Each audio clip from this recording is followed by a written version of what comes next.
अस्सलाम वालेकुम नाज़रीन, you watching up front with Mona Alam. सियासी एतबार से हम रोज़ बात करते हैं, लेकिन आज एक बैनुल-अक़वामी सियासत की बात करना ज़रूरी है, चूँकि 27 अक्टूबर का दिन हर पाकिस्तानी, हर कश्मीरी और बल्कि दिल में इंसानियत रखने वाला हर शख्स बतौर स्याह रोज़ के मनाता है कश्मीर की मुनासबत से, क्योंकि यही वो दिन था जब भारत का जो इलीगल कब्ज़ा था कश्मीर पर, इसका आगाज़ हुआ था। मैटर्स ओनली वर्सेंड, ख़ास तौर पर 2019 में जब भारत ने बाकायदा तौर पर एक बहुत अनसेरेमोनियस और बहुत इलीगल किस्म का एक इक़दाम उठाया और उन्होंने कश्मीर को बाकायदा एक जो स्पेशल स्टेटस था कश्मीर का, जिसकी वजह से ये जो एक कॉन्फ्लिक्टेड रीजन का स्टेटस कश्मीर का बरकरार था, ख्वाह वो पाकिस्तान की तरफ का कश्मीर हो या भारत की तरफ का हो, भारत ने उसको एक यूनिलैटरल मेजर के तहत और एक बहुत फाशिस्ट मेजर के तहत वापस ले लिया था। मोदी हुकूमत ने ये पहले ही कहा था जब वो आए थे इक़्तिदार में, और उससे पहले उनके मैनिफेस्टो की भी ये चीज़ें हिस्सा थी कि इस किस्म की बर्बरियत के तहत वो कश्मीर पर काबिज़ होंगे, और वो उन्होंने करके दिखाया। तो चीज़ें जो हैं उसके बाद से यकीनन मज़ीद बिगड़ी हैं, लेकिन असल वो रोज़ जब ये तमाम तर कब्ज़ा हुआ और कश्मीरी जो लोग हैं, अवाम हैं, उनकी उमंगों के दर खिलाफ हुआ, वो उस पूरे बात को आज 76 ईयर्स हो चुके हैं और 27 अक्टूबर का ही वो रोज़ था जिसकी मुनासबत से इस बारे में बात करना बहुत ज़रूरी है। और इसका आज के कॉन्टेक्स्ट में इस वजह से भी एक तस्करा और इसकी एक सिग्निफिकेंस बढ़ जाती है, क्योंकि फ़लस्तीन का जो इशू है वो बहुत मुशाबहत रखता है, सिमिलैरिटी रखता है कश्मीर के इशू के साथ, क्योंकि दोनों ये कॉन्फ्लिक्टेड जोन्स हैं और दोनों जो लोग हैं, दोनों के जो अवाम हैं, वो अपने हक़ खुदरादियत के लिए साल से एक जंग लड़ रहे हैं। इस अहम मामले पे कुछ अहम नुकात हैं, वो देखते चलिएगा। भारतीय कब्ज़े को आज 76 साल नाज़रीन मुकम्मल हो गए हैं। दुनिया भर में कश्मीरी यौम स्याह मना रहे हैं। 27 अक्टूबर कश्मीरियों के लिए स्याह तरीन दिन, जबकि कश्मीरियों की जायज़ ख्वाहिशात का गला घोंटा गया। भारत ने कश्मीरियों को अपना फ़ैसला खुद तय करने से ताकत के ज़ोर पर रोका, और armed forces special powers act, इस तरह की बहुत सारी जो फाशिस्ट मेजर्स हैं वो इन प्लेस हैं कश्मीर में सिंस ऑल दीज ईयर्स। मकबूजा जम्मू कश्मीर के अवाम दहाइयों से काबिज़ भारतीय फ़ौज के जुल्म व सितम बर्दाश्त कर रहे हैं। कश्मीरी अक़वाम मुत्तहिदा की सलामती काउंसिल में अपनी करारदाद का निफाज करवाने के मुंतज़िर हैं। 5 अगस्त 2019, जिसका मैंने आपसे तस्करा किया नाज़रीन, के बाद से कश्मीर को भारत में बदलने और उनको अपनी सरजमीन पर कमज़ोर अक़लियत में तब्दील करने की मुहिम मज़ीद तेज़ हो गई, और इसके बाद से एक जो बिल्कुल वहाँ पर लोगों की जो एक जियोग्राफिकल उनकी पहचान है उसको छीनने की ये बहुत एक मुनज़्ज़म कोशिश इस पूरे इक़दाम के बाद से जारी है। 90 की दिहाई से अब तक 96,246 कश्मीरी नाजरीन शहीद किए जा चुके हैं। गुज़िश्ता 33 सालों के दौरान भारत ने 1,68,493 कश्मीरियों को गिरफ्तार किया, जिनमें दौरान हिरासत तकरीबन 7,300 कश्मीरी शहीद किए गए। यासीन मलिक को मार्च 2019 में झूठे मुकदमे में गिरफ्तार किया गया। गुज़िश्ता बरस उनको उम्र कैद की सज़ा सुनाई गई। सदर पाकिस्तान आरिफ अलवी, वज़ीर आज़म अनवारुल हक काकड़ समेत साबिक़ वज़ीर आज़म शहबाज शरीफ ने कश्मीर में भारतीय बर्बरियत की शदीद अल्फाज में मज़म्मत की है। ये आज के रोज़ को तमाम तर कमेमोरेट करते हैं, but definitely this has to go. इस तमाम तर इन अल्फाज को, एक्शंस को, इन तमाम वर्ड्स को एक्शंस में ट्रांसलेट होना भी बहुत ज़रूरी है। मकबूजा कश्मीर में 16 लाख कश्मीरी गिरफ्तार, जबकि कश्मीरियों की 1100 से ज़ायद अमलाक जलाई जा चुकी हैं। यानी कि बिल्कुल एक तरह से वहाँ पर जो रेस है उसको मिटाए जाने की ये कोशिशें तब से लेकर अब तक जारी हैं, और 2019 से इनको मज़ीद तेज़ भी किया गया है, और इसमें जो बारबेरिज्म या बर्बरियत का एलिमेंट है उसको भी बढ़ाया गया है। हम आज इस बात पे कमेमोरेट कर रहे हैं, और हमने ये ज़रूरी समझा कि आज के इस रोज़ से इसकी ख़ास सिग्निफिकेंस से आज के प्रोग्राम का आगाज़ करें। सियासी भी बहुत सारे उमूर हैं जो कि हम ज़ेर गौर लाएंगे, लेकिन एक वक्फे के बाद जब हम साइफ़र केस के मामले पर बात करेंगे, उस पर PTI के स्टैंड पे भी बात करेंगे, और साथ साथ निगरां वज़ीर आज़म अनवारुल हक काकड़ साहब का बहुत अहम बयान, जब उन्होंने कहा कि जो फ़ौजी अदालतों में ट्रायल के हवाले से फ़ैसला है सुप्रीम कोर्ट का, जब ये इजाज़त नहीं दी गई है, उस सिलसिले में रिव्यू पिटिशन बाकायदा तौर पर अब निगरां हुकूमत दायर करने जा रही है। ये बहुत एक बड़ा और अहम ऐलान है जो कि आजकल के तनाजुर में निगरां वज़ीर आज़म ने किया है। All this and more, stay with us, break के बाद वापस आते हैं।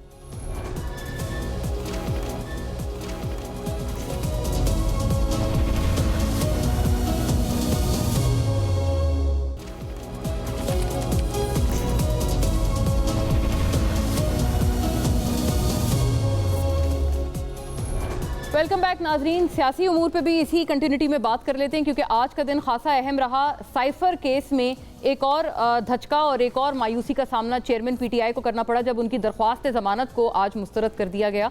इस सिलसिले में कुछ जो इसका एक जामे, इसका जुज़ है या जिस्ट है पूरे मामले का, वो देख लें। कुछ नुकात आपके सामने पेश करती हूँ। साइफर केस में चेयरमैन पीटीआई की दरख्वास्त जमानत मुस्तरद, तफसीली फैसला जारी।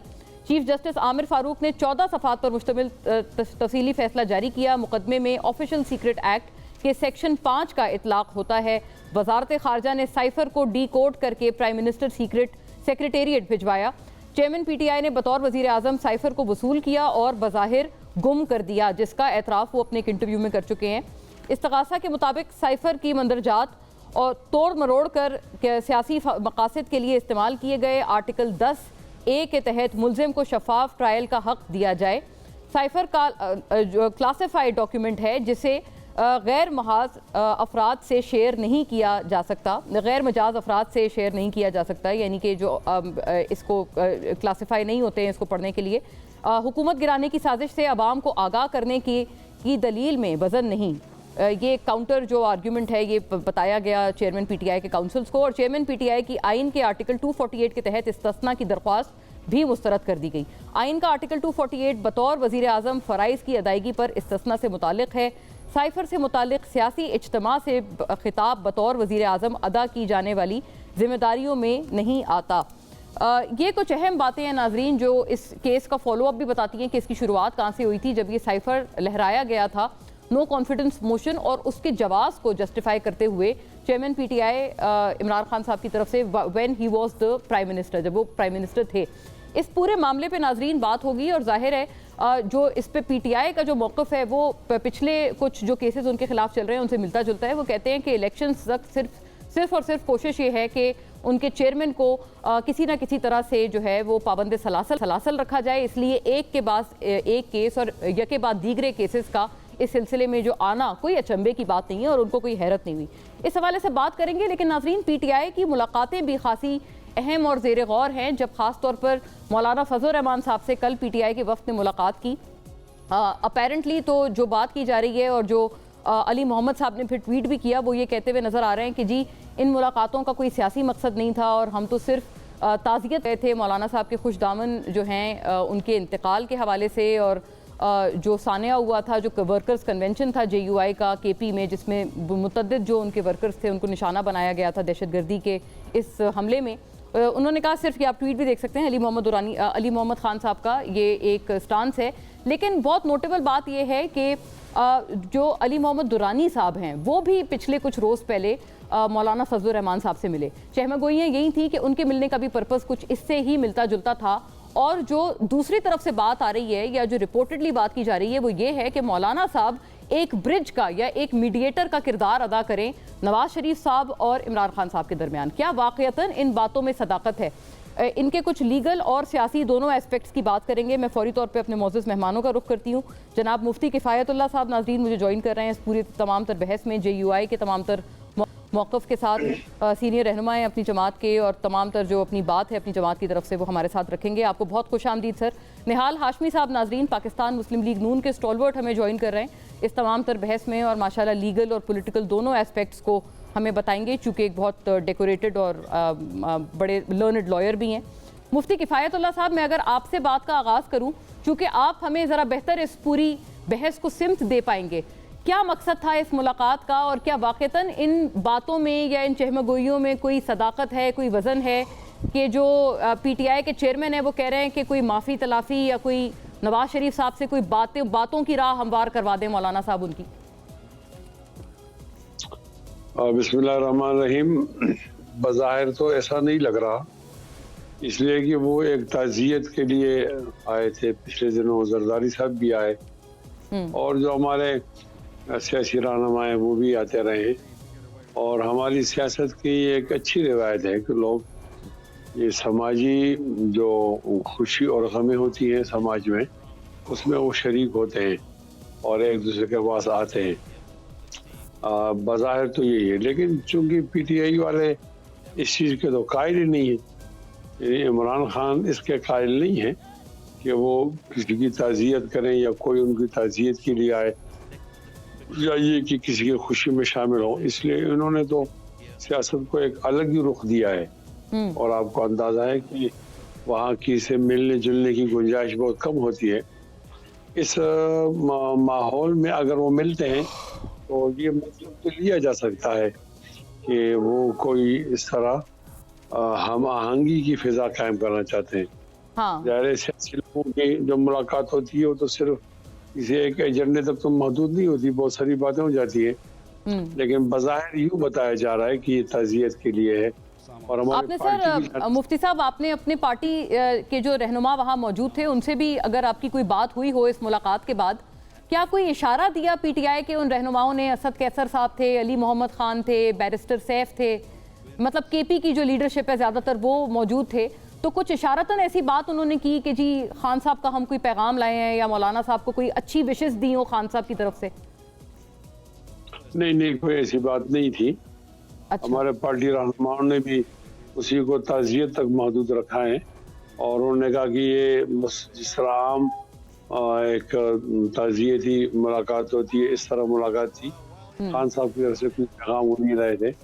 हमारे सूबे की रिवायत ज़रा और सूबों से मुख्तलिफ है ना, तो यहाँ ये गमी और शादी पे लोग जाते रहते हैं, कट्टर मुखालिफ के हम भी जाया जाता है। तो ऐसी कोई बात सामने नहीं आई जिसको ये कहा जाए कि पीटीआई चेयरमैन ने कोई पैगाम दिया था। पैगाम दिया, ठीक है। गोया ये कि आपने अपनी बात में, पिछली बात में ये भी इजाफा किया था कि आप पहले इस तरह से रिवायती तौर पे आप ये चीज़ें तवक्को नहीं करते हैं खान साहब से कि वो किसी की खुशी गमी में ऐसे शरीक हों, तो आपने ये भी एक बात का इशारा दिया था। निहाल हाशमी साहब, अगर ऐसी कोई बात मौलाना साहब की तरफ से, एक रेट्रोस्पेक्टिव तो बात कर सकते हैं ना हम, क्योंकि मियाँ साहब भी कह रहे हैं कि अब वो सबको साथ लेकर चलेंगे, ख्वाह उन्होंने कुछ सियासी जो कुछ ताने कसे हैं खान साहब को अपने जो भी उनका एड्रेस था आवाम से, और उन्होंने कुछ निश्तर बरसाए हैं खान साहब पे, लेकिन उन्होंने बाय एंड लार्ज तो ये बात की है कि मैं सबको साथ लेकर चलूंगा। तो क्या ऐसी कोई गुंजाइश या स्पेस मौजूद है आपकी पार्टी में, कोई ऐसी सोच मौजूद है?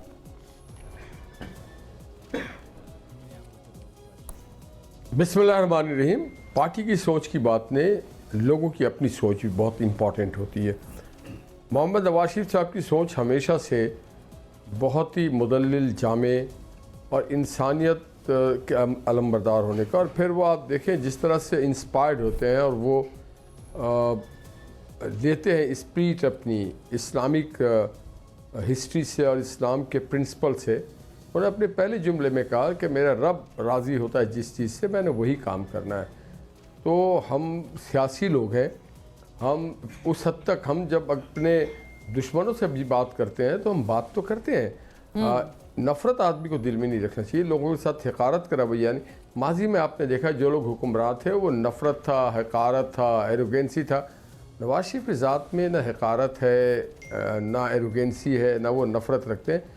उस सबके लिए अगर हम वाजपेयी से बात कर सकते हैं तो पाकिस्तानी किसी भी सियासी अकाबरीन से बात कर सकते हैं, किसी भी इदारे के जिम्मेदारों से बात कर सकते हैं, किसी भी मीडिया पर्सन से बात कर सकते हैं। तो हम करेंगे बात, अगर कोई हमारे साथ आके for the larger interest of the country, for the larger interest of the democracy and for the larger interest of the democracy आएगा कोई, तो हम उससे तो ज़रूर बात करेंगे।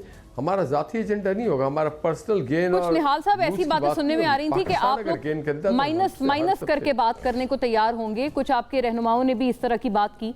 कल अज़मा बुखारी हमारे साथ थी, उन्होंने भी ऐसे कहा कि जी जो थोड़ी सेंसिबल पीटीआई के लोग हैं उनसे तो हो सकती है, लेकिन ये खान साहब और ये जो रेडिकल पीटीआई का हिस्सा है ना, इससे आप लोग बात नहीं करेंगे। ऐसी चीज़ है?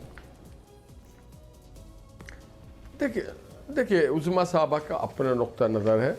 मैं ये समझता हूँ कि हम माइनस और प्लस पे यकीन नहीं रखते हैं। अच्छा। हम यकीन रखते हैं प्लस पे। जो हमारा दुश्मन भी है वो भी अगर सिरात मुस्तकीम पे आ जाए, अपनी गलतियों से, अपनी कोताहियों से सीखा हो, अगर नादिम हो, देखिए for the larger interest of the country तो हमने आगे बढ़ना है। और वो खा कोई भी, और यही मुस्लिम लीग के आप देखें नारा ज़रूर था कि बढ़ के रहेगा हिंदुस्तान, बन के रहेगा पाकिस्तान। पाकिस्तान का मतलब क्या? ला इलाहा इल्लल्लाह मुहम्मद रसूलुल्लाह। मगर इस सरजमीन पे ऐसे भी लोग बसते थे जो गैर मुस्लिम थे, तो क्या हमने उनके साथ बात नहीं की? क्या हमने उनको निकाल दिया? आपको याद होगा मंडल साहब को तो बाबा कौम मोहम्मद अली जिन्ना ने वज़ीर क़ानून भी बना दिया था। और ऐसे बहुत सारे लोग हैं जो जिनको हमने इस मुल्क में ऑनरशिप दी है। तो ये मुल्क सबका है, ये मुल्क सबका है, खा वो किसी भी ज़बान में हो, खा वो किसी भी सियासी जमात में हो। जो पाकिस्तान और पाकिस्तान के मकासद के करीब होगा हम उससे बात करेंगे। अब बहुत अहम बात आपने की है कि आप प्लस प्लस में यकीन रखते हैं, बहुत कैची सा जुमला है ये। मुफ्ती किफ़ायतुल्लाह साहब, आप लोगों की एक्सपेक्टेशंस तो कुछ और थी, आप क्योंकि JUI की तरफ से भी ये दावा होता था और PMLN की तरफ से भी कि ये तो जी एक रोज़ भी ये जेल में नहीं गुजार सकते, चेयरमैन PTI की तरफ ये बात करते हुए कहा जाता था। लेकिन तवक्कुआत के बरक्स काफ़ी अरसा उन्होंने जेल में निकाली है, बल्कि मैंने सुना है कोई वर्जिश के लिए साइकिल्स वगैरह भी वहाँ पहुँचाई जा रही हैं, तो वो तो अपनी सेहत का बहुत ख्याल रख रहे हैं वहाँ पे। और वो कहते हैं कि वो पहले से कई ज़्यादा, जैसे कहते हैं ना, मजबूत हो गए। ये उन्होंने ट्वीट किया था कुछ रोज़ पहले चेयरमैन PTI ने। ये वो खुश रहें और सलामत रहें और उनकी सेहत अल्लाह ताला मज़ीद बेहतर करे। और हमारी ख्वाहिश है कि उनको सेहत के लिहाज से कोई मसाइल ना हो। हम जब मुखालिफ होते हैं तो दलील के मुखालिफ होते हैं, हम जिस्म और बदन के मुखालिफ नहीं होते। हम दलील की बुनियाद पर बात करते हैं, किसी के खिलाफ करते हैं तो वो दलील की बुनियाद पर करते हैं। और नजरियातों का टकराव होता है, ये इंसानों का टकराव नहीं होता। तो इतनी बात तो है कि हम हमारी मुखालिफत हम नजरियाती लोग हैं, कबायली लोग तो हैं नहीं। कबायली लोगों का जो मुकाबला होता है वो ज़रा मुश्किल होता है। और नजरियाती लोग तो बात करते हैं, बात पर बात करते हैं, दलील देते हैं, दलील पर दलील देते हैं। जिसकी दलील वज़नी होती है वो जगह पकड़ लेती है, और जिसकी दलील कमज़ोर होती है तो वो उसकी बात। मैं इस सिलसिले में अर्ज कर रही थी मुफ्ती साहब कि ये बात आप लोग ही करते थे कि ये तो एक रोज़ भी नहीं गुजार पाएंगे। बल्कि मैं निहाल साहब से पूछूंगी, राना सनाउल्लाह साहब का भी एक बहुत मशहूर एक उनका एक बात थी और एक जुमला था, उनका बयान था कि भाई इनको हम जेल में कुछ चीज़ें नहीं देंगे तो ये तो एक दिन नहीं गुजार सकते। इस किस्म की बातें पहले तो आप करते थे, तो आपकी जो कहने का मकसद ये कि तवक्कुआत थी उनको तो झुटलाया ना फिर खान साहब ने। जेल के अंदर ऐसी कोई मुसीबतें तो नहीं होती जिसको ये कहा जाए कि मुश्किल है। मैं खुद 6-7 दफ़ा गिरफ्तार हुआ हूँ, और खुसूसन PTI के चेयरमैन जब वज़ीर-ए-आज़म थे तो वो भी मुझे वक्तन गिरफ्तार करते थे। एक दफ़ा 24 दिन और एक दफ़ा 88 दिन। तो ये थोड़ा माहौल मुख्तलिफ होता है और राब्ते नहीं होते। बाकी जेनेवा कन्वेंशन के मुताबिक तो उनको सहूलियात फराहम होती हैं, लिहाजा मैं नहीं समझा किसी ने ये कहा हो कि वो जेल नहीं गुजार सकते। जेल गुजारना इतना मुश्किल नहीं होता। ठीक, आपने अच्छी अपनी भी मिसाल दीजिए। निहाल साहब, इस सिलसिले में आपको भी कुछ तंगियों का सामना करना पड़ा था जब साबिक चीफ जस्टिस थे साकिब निसार साहब। आपको भी लगता है जेल इतनी मुश्किल नहीं होती? और राना साहब का स्टेटमेंट मैं आपसे बेहतर पूछ सकती हूँ, क्योंकि राना सनाउल्लाह साहब कहते थे ना कि हम उनको कुछ चीज़ें नहीं देंगे और ये बंदा एक दिन भी नहीं गुजार सकता कुछ चीज़ों के बगैर। इस तरह की कोई बहुत बातें आपकी तरफ से आती थी, ताने।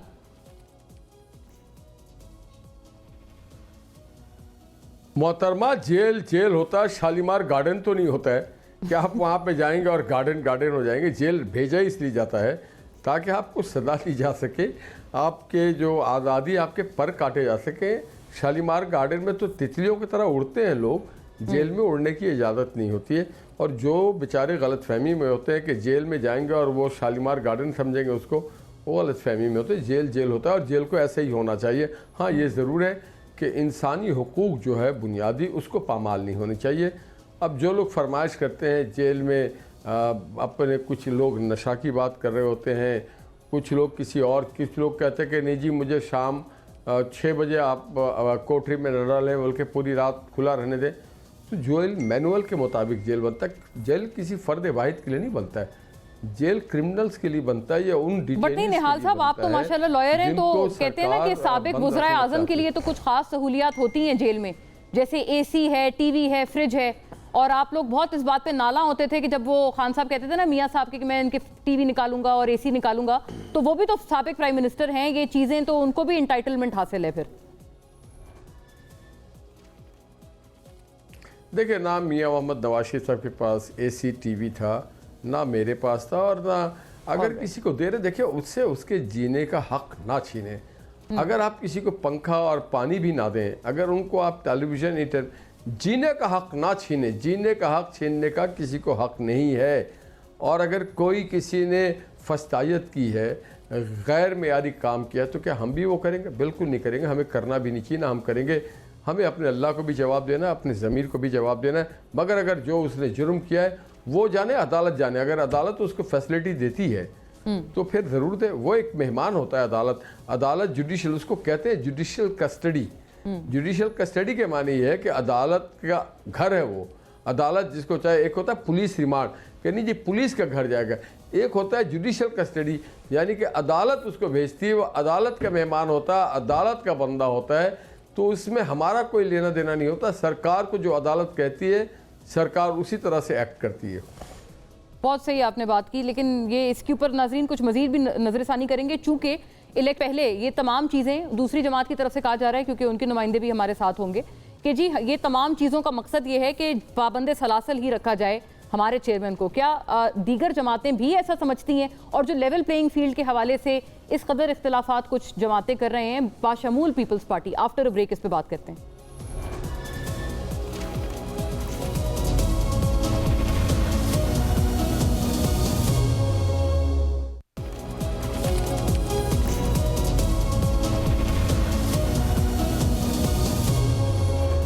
वेलकम बैक नाजरीन। अब पीटीआई के तमाम तर मौक़िफ़ भी इस पे शामिल करना बहुत ज़रूरी है, चूँकि एक्चुअली क्या मकासद थे इसके ऊपर बात की जाए। और आगे ये कि साइफर केस के बाद भी पै दर पै जो ये कानूनी तौर पर इनको एक डिसअपॉइंटमेंट का सामना हो रहा है, उसका भी क्या अहवाल है। अजहर सिद्दीक साहब तमाम मामले पे मुझे ज्वाइन कर रहे हैं। पाकिस्तान तहरीक इंसाफ के बहुत एक अहम काउंसिल हैं इन तमाम तर उमूर पे, और बहुत मायनाज लॉयर भी हैं। वेलकम सर, आपको बहुत खुश आमदीद। अजहर साहब ये फरमाइएगा कि कल की मुलाकात पे अगर पहले आपसे तबसरा मांग लूँ, कल मौलाना फजलुर रहमान साहब से पीटीआई का वफ्द मिला, और अभी मुफ्ती किफ़ायतुल्लाह साहब ने इससे पहले, ब्रेक से पहले वो फरमा रहे थे कि कोई सियासी बात तो नहीं की। वो तो ये कह रहे हैं कि कोई सियासी रियायत वगैरह या कोई मीडिएशन का रोल, ये सब तो नहीं मांगा गया।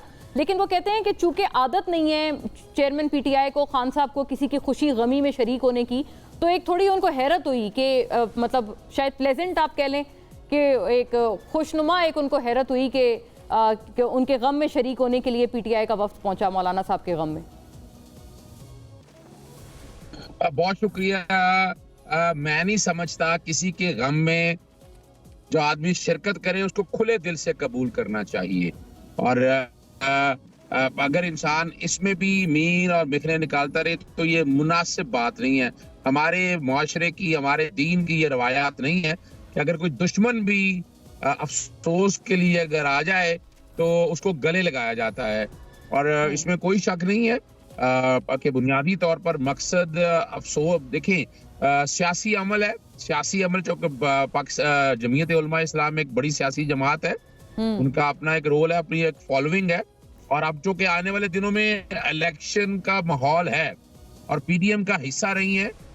मेरा राब्ता टूटा सिद्दीक साहब से, लेकिन बहरहाल वो ये कह रहे थे कि मैं दोबारा उनसे ये बात कंटिन्यू करती हूँ। वो कहते हैं कि इसमें किसी को अचंभे से इस चीज़ को नहीं देखना चाहिए और ये सियासत का एक अच्छा जुज़ है।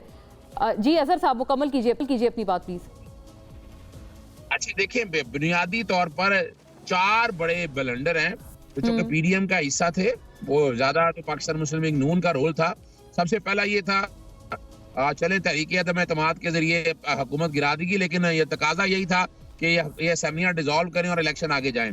वो जो 3 साल से धरना वगैरह दे के बाकी प्रोसेस थे तो चाहिए यही था, चले वो तो बात गुजर गई है। लेकिन उसके बाद बड़ा ब्लंडर ये था कि सूबा पंजाब और खैबर पख्तूनख्वा की असेंबलियां तहलील की और आइन में गुंजाइश थी, वक्त से पहले तहलील हो सकती थी, और अगर हो सकती थी तो उसका सबूत यही है कि कौमी असेंबली और बाकी 2 सूबाई असेंबलियां भी वक्त से 3 दिन पहले तहलील की गई। बिल्कुल, अगर 1 साल पहले भी तहलील करना या 3 दिन पहले की तहलील तौर पर है, उसमें बदनीति ये शामिल थी 90 दिन का टाइम लेना था। और उसके पीछे अपना क्या था मामला कि सदर पाकिस्तान को जो आईनी इख्तियार था इलेक्शन की डेट देने का, वो लेकर एक सेक्शन 57 के तहत एक इलेक्शन कमीशन को एक सब कॉन्स्टिट्यूशनल भी कह नहीं सकते, एक क्लैरिकल इदारा भी नहीं कह सकते, चले बहरहाल एक इंतजामी इदारे को दे दिया गया जो कि आईनी फंक्शन था सदर पाकिस्तान का। आज भी आर्टिकल 48 बड़ा क्लियर है, 58 बड़ा क्लियर है।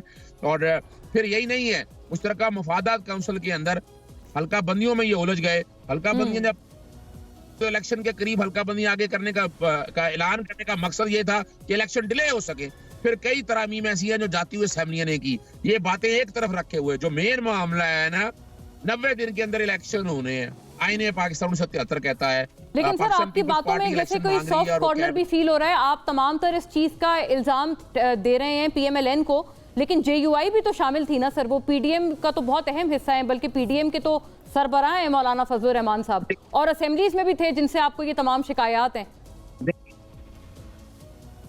देखिए जहां हम तो पीडीएम पे टोटल पे ये बात कर रहे हैं। पीडीएम का जो हिस्सा है वो यकीनन अपना कौम के सामने इनकी वजाहत करेंगे। अब तो बात हो रही है आगे चलने की, क्योंकि ये तो मामला गए हैं गुजर। अब आगे क्या है, आईने पाकिस्तान 1973 टूट रहा है।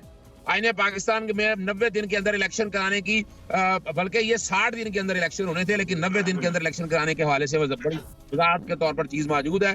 आज अगर आईन तोड़ देंगे तो दोबारा इलेक्शन ही होंगे। मैं फर्ज करूं, मैं आपके सामने और एक हाइपोथेटिकल अगर व्यू रखूं मैं सामने, जी। सुप्रीम कोर्ट में आप जा चुके हैं, सुप्रीम कोर्ट ने 2 नवंबर के लिए मामला रखा हुआ है। इलेक्शन की डेट इलेक्शन कमीशन दे भी देगा, तो क्या गारंटी है कि इलेक्शन उस डेट को भी हो जाएंगे? अच्छा, ये तो आपने बहुत बड़े अभाम का इजहार कर दिया है। गोया आज इत्तलात आ रही है कि 28 जनवरी 2024 को इलेक्शन हो सकते हैं।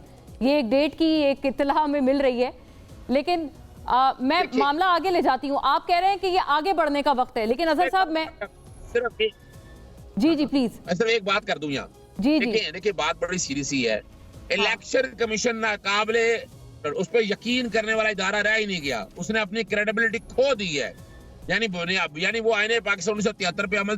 अब जो डेट दे रहे हैं वो डेट भी इस डर और खौफ से दे रहे हैं क्योंकि सुप्रीम कोर्ट में 2 नवंबर को केस लगा हुआ है, और इसकी श्योरिटी और गारंटी क्या है? उसके लिए जब तक तमाम सियासी जमातें इस मामले पे, मैं इसको मिसाके पाकिस्तान का नाम देता हूँ, कि इलेक्शन कराने के लिए साफ इलेक्शन कराने के लिए इकट्ठे हो। आप लब्बैक कहेंगे? मुफ्ती किफायतुल्लाह साहब मिसाके पाकिस्तान का नाम दिया है अजहर सिद्दीक साहब ने, और उन्होंने कहा है कि ये सारी अब जमातें इकट्ठे हों, आगे बढ़ें। आप लोगों ने जो उस वक्त गफलत बरती और जो आपने 90 दिन का टाइम लेना था, जो आप पहले कहते थे इन्होंने गैर कानूनी 2 असेंबली तहलील की, तो आपने भी तो कौमी असेंबली, सही बात है, ये आपने भी तो वक्त से पहले तहलील कर दी, और अब इलेक्शंस के वक्त के ऊपर कम से कम अब तमाम मिलकर आप मिसाक के पाकिस्तान के नारे को लब्बैक कहेंगे? पीटीआई आपको बुला रहे हैं इस नारे के ऊपर। मेरे ख्याल में इन्होंने जो पहले हमारे उस बातों पे कमिट किया है, मैं उसको वजाहत करूं प्लीज। उस वक्त ये गुफ्तगू में शामिल नहीं थे, तो उन्होंने कहा है कि कबूल करना चाहिए। कबूल तो हमने किया है, दरवाजे बंद नहीं किए, कबूल किया है। मैंने जो बात की थी इन्होंने सुनी नहीं और खामखा कमिट कर दिया। मैंने कहा पहले इन लोगों का ये रवैया नहीं था जब ये हुकूमत में होते थे। ये कहते थे अहम इश्यूज पर वजीर आजम की कुर्सी खाली होती थी जब मोहतरम इमरान खान वजीर आजम हुआ करते थे। उससे पूछने क्या बात है, तो कहे जी हम चोरों के साथ हाथ नहीं करते। हाँ बिल्कुल ऐसे ही कहा जाता था। ये एक रवैया तो था। अब अगर ये चाहते हैं किसी की ताजियत पर, तो एक तब्दीली तो आ गई है। अब मुझे नहीं मालूम ये हालात ने तब्दीली सिखाई है, जेल ने सिखाई है। हाँ, जेल ने ये तब्दीली सिखाई है। हमने तो ये नहीं कहा था कि इनके आने को हमने कबूल नहीं किया, कबूल तो किया है। लिहाजा अगर ये अपना ये कमिट वापस लें, इसलिए कि वो गुफ्तगू में थे नहीं। दूसरी बात ये कि इनको 1973 के आईन का बहुत ज्यादा जिक्र किया, ये अच्छा है। ये हम लोगों के दरमियान एक मिसाक मिली है, लेकिन इसमें तो बहुत बड़ा मुजरिम तो हमारा सदर पाकिस्तान है। अच्छा, क्यों? हमारे सुप्रीम कोर्ट ने कहा ना इनको तारीख देनी चाहिए थी, इन्होंने तारीख नहीं दी और अब भी नहीं दे रहे। वो तो पीटीआई का कारिंदा है, वो सदर कम और पीटीआई का कारकुन ज्यादा है। उसने तो ईवान सदर को पीटीआई के दफ्तर के तौर पर इस्तेमाल किया है। तो जरा ये कमिट करेंगे कि वो गलत आदमी है। अच्छा, आप बहुत अहम बात कर रहे हैं मुफ्ती साहब। आप कह रहे हैं कि अभी जब कौमी असेंबली तहलील हुई तो आपके ख्याल में सदर को तारीख दे देनी चाहिए थी और उनको कोई मुखालफत का सामना नहीं होता सर दीगर इतराफ से, कि अगर वो तारीख दे देते, क्योंकि उन्होंने उस वक्त तो दी थी ना तारीख जब पंजाब और केपी की असेंबली तहलील हुई थी। मैं कह रहा हूँ नहीं, आप इस बात को देखें, सुप्रीम कोर्ट कह रही है रिमार्क्स में कि सदर ने अपनी आईनी जिम्मेदारी पूरी नहीं की। तो सदर इस जनरल इलेक्शन के लिए एक तारीख देते, फिर पता चलता ना उस पर अमल होता या नहीं होता। उनके मुंह के अंदर क्यों चन्ने रखे हुए उन्होंने, वो बोले क्यों नहीं, सिर्फ इंतजार कर रहे हैं। सिर्फ हाँ। तनख्वाह ले रहे हैं और कुछ नहीं कर रहे। यानी आप देखो कि पीटीआई का साथी अगर इनका गलती करता है, इनका कारकुन, वो तो मावराए आइन भी करे तो वो ठीक है, और अगली की बात। फर्क है दोनों बातों में। जब दो इस्म में तहलील हो गई सियासी मैं मकासद के पूछती हूँ लिए, अजहर साहब से, आपने कहा कि आपने कहा कि इनको तारीख देनी चाहिए थी, ठीक है, हाँ, सदर एक मुमलिकत दूसरे तारीख देते। निहाल साहब तारीख देते तो आप लोग कबूल कर लेते, क्योंकि असल तो पीपल्स पार्टी भी कह रहे हैं कि असल जो राह फरार इख्तियार कर रहे थे इलेक्शन से वो दरअसल पीएमएलएन थी। आपको पता है बिलावल साहब ने कई मरतबा कहा है कि सिर्फ आपको मियां साहब की वापसी का इंतजार था, और जब वो वापस आ गए हैं तो उस वक्त फिर आपने कहा अब आपको प्रॉब्लम नहीं होगी इलेक्शन से। क्या अजहर सिद्दीक साहब पाकिस्तान आ गए? नहीं, और अजहर अगर साहब आ गए पाकिस्तान तो में तो नहीं है, जरूर सिर्फ लंदन है। और क्या अजहर सिद्दीक साहब, नहीं, मैं पाकिस्तान में नहीं हूँ। हाँ, उनसे हमारी बात हुई थी, एक काफी साहब पाकिस्तान में नहीं हूँ मैं। उनसे बात हुई थी तो उन्होंने कहा था नवाज शरीफ साहब पाकिस्तान नहीं आएंगे तो आप ही के हम चैनल में है। मंसूर साहब ने कहा था अगर आ गए तो वो बात ये हुई थी कि वो फिर डिनर देंगे, एक वो हुआ था। तो आपके तवज्जुह से मैं जनाब अजहर सिद्दीक साहब से, हाँ, उन्होंने कहा था खाने की टिकट दे पुरजोर देंगे। फरमाइश है तो अजहर आप साहब। मुझे टिकट भिजवा दें अपनी। कबूल है। खाना के साथ साथ मुझे लंदन आने का खाने की टिकट देना दावत था। बिल्कुल कबूल है, मैं बहुत जल्द आ लंदन रहा हूं। आने का टिकट देना था सबसे पहले से। तो नहीं, आपको 21 को आना था। आपने कहा था कि अगर वो 21 को आए तो मैं उनसे एक फ्लाइट पहले आ जाऊंगा। बहरहाल अब आप आए नहीं तो अब आप मुझे टिकट भिजवा दीजिएगा। आपने पब्लिक, ठीक है। अब दूसरा ये कि महंगा अजहर खाना है सिद्दीक थोड़ा, साहब, इसके बमा आपने टिकट पूछा, है, ये कुछ जवाब पूरा पूछ पैकेज दे है रहे हैं। जी। अच्छा, आपने सवाल कुछ किया, जवाब वो कुछ दे रहे हैं। मैं नहीं समझता हूँ कि पॉलिटिकल सवालात जवाब देने के मजाज हैं।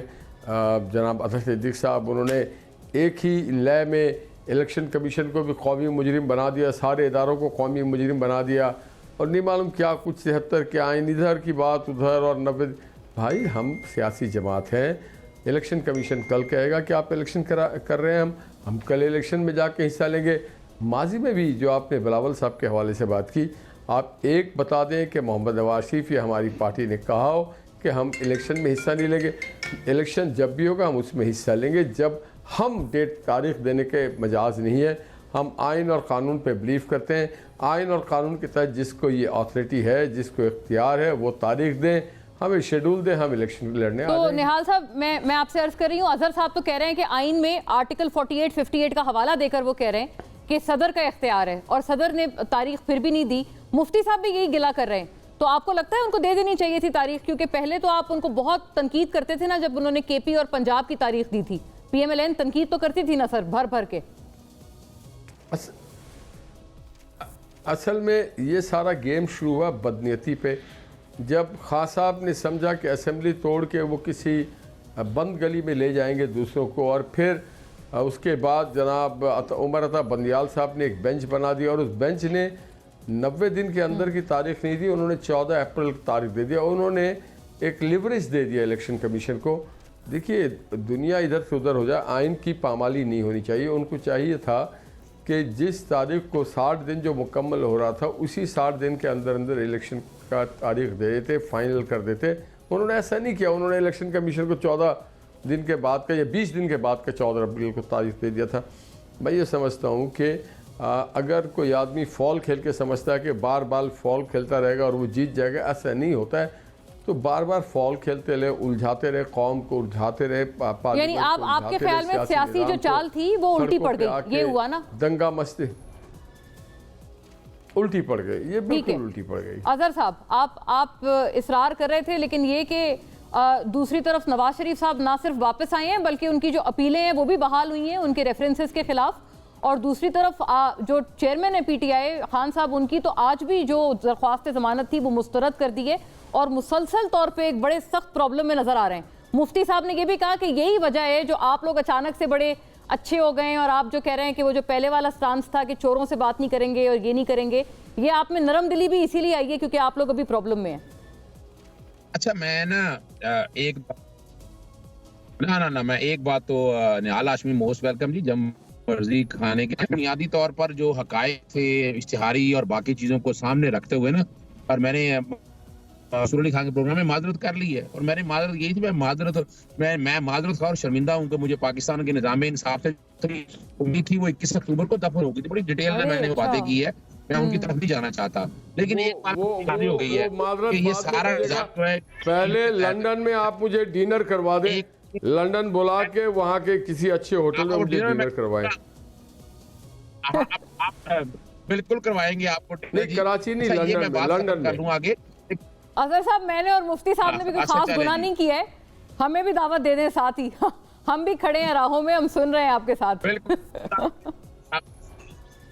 दावत है, सबको दावत है, बिल्कुल अच्छा है ना, और बैठना चाहिए। और मिसाके पाकिस्तान के लिए बिल्कुल हम सबको बैठना चाहिए ताकि पाकिस्तान को आगे ले जा सके।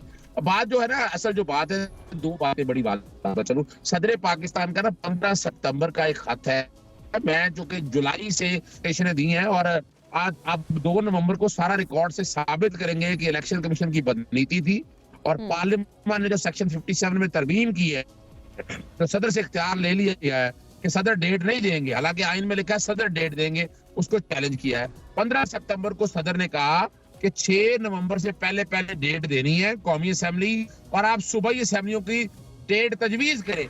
वो कमाल की बात यह है कि इलेक्शन कमीशन सदर से मुशावरत की बजाय वो अमेरिकी सफीरों से मुशावरत करता रहा। ये रिकॉर्ड की बातें हैं, ये हम वो बात नहीं कर रहे जो हालात से हटके हो। अब बुनियादी तौर पर वजह ये है कि इलेक्शन कमीशन ने जो इस वक्त मुल्क में हालात बनाए हैं, अगर पंजाब और खैबर पख्तूनख्वा के इलेक्शन टाइम पे हो जाते तो 9 मई का भी सानिया कभी ना होता। अच्छा, बहुत अहम बात की आपने कहा, इलेक्शन वहाँ 2 सूबों में हो जाते तो 9 मई भी ना होता। जी बिल्कुल, क्यों ना होता सर? 9 मई तो वो गिरफ्तारी के बाद हुआ ना, जब खान साहब को गिरफ्तार किया गया। वो तो वैसे भी गिरफ्तार तो मतलब उनको करना था ना, उनको वारंट वगैरह उनके जारी हुए थे और वो नहीं पेश हो रहे थे। नहीं, देखिए बुनियादी वजह क्या थी, बुनियादी बात तो झगड़ा शुरू हुआ था इलेक्शन से, और इलेक्शन हमने बड़ी सोच समझ के कहा था, इन्होंने असेंबलियां आगे लेके जानी थी। मुल्क में जो आइन का खिलवाड़ इस वक्त हो रहा है ना, तारीख में इतना बड़ा खिलवाड़ नहीं हुआ। आप गिरफ्तारियां, मैं उनमें नहीं जानूंगा, जो कुछ हो रहा है इमरान खान साहब के अगेंस्ट, अपना तोशा खाना से लेकर साइफर तक की सारी कहानी अगर उठाकर देख ले तो आपको अंदाजा हो जाएगा कि हालात और वाकयात क्या है। मैं उनमें नहीं जाना चाहता, मैं तो सिर्फ ये बताना चाहता हूँ कि यहाँ आईने पाकिस्तान टूट रहा है और हम सब जिम्मेदार हैं। इसलिए आप मिसाके पाकिस्तान पे, लेकिन अजहर साहब वक्त की किल्लत है, मैं आपसे जानना ये चाह रही थी क्योंकि मुफ्ती साहब ने बहुत एक अहम नुक्ता उठाया था कि ये आप इसलिए आपके दिल में नरम गोशा आया है तमाम के लिए, और एक सबको आप मिला के चलना चाहते हैं, आप प्रॉब्लम में हैं। ये बड़ी एक अहम बात है नाजरीन। खैर, प्रॉब्लम तो है एविडेंटली, कब खत्म होगी भी या नहीं होगी ये वक्त बताएगा। तमाम हजरात का शुक्रिया, नाजरीन आपके देखने का भी। अल्लाह हाफिज़।